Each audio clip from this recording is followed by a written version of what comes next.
আমি এই মুহূর্তে দাঁড়িয়ে আছি পটুয়াখালী শহরের যে লোহালিয়া ব্রিজ, সেই ব্রিজের নিচে পশুর হাটে। তো এখানে এসে আমরা যেটা দেখলাম যে পশুর মোটামুটি আমদানি রয়েছে এবং পাশাপাশি মানুষজন ক্রেতাও আসছে। তবে যে তুলনায় পশুর সমাগম রয়েছে সে তুলনায় বেচা বিক্রি হচ্ছে না।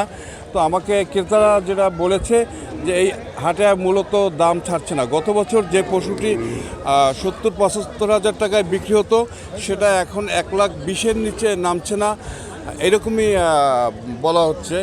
এখানকার অধিকাংশ গরু মাঝারি সাইজের হলো, এখানে কিছু বড় গরুও এসেছে যেগুলো 2 লাখ 2.5 লাখ টাকা দাম চাওয়া হচ্ছে।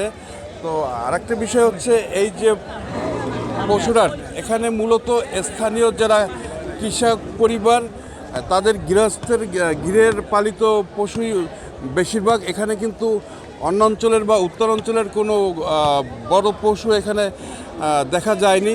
আর একটা বিষয় হচ্ছে যে যারা বিক্রেতা তারা বলছে যে আগের চেয়ে তাদের যে গরু পালনের যে খরচ, খাবারের দাম সহ আনুষঙ্গিক দাম বৃদ্ধি হয় কারণে এইবার তাদের দাম একটু বেশি বিক্রি করতে হচ্ছে।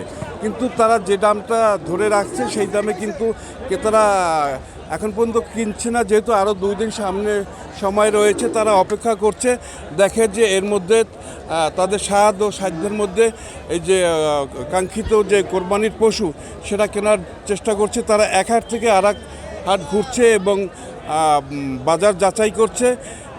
ক্রেতারাও যেমন চাচ্ছে যে তাদের সাধ্যের মধ্যে কেনার, এবং বিক্রেতারাও চাচ্ছে যে তাদের যে কাঙ্ক্ষিত দাম সেটা পাওয়ার পরে গরু হাতছাড়া করতে। এই পশুর হাট থেকে আমার কাছে এই ছিল সর্বশেষ।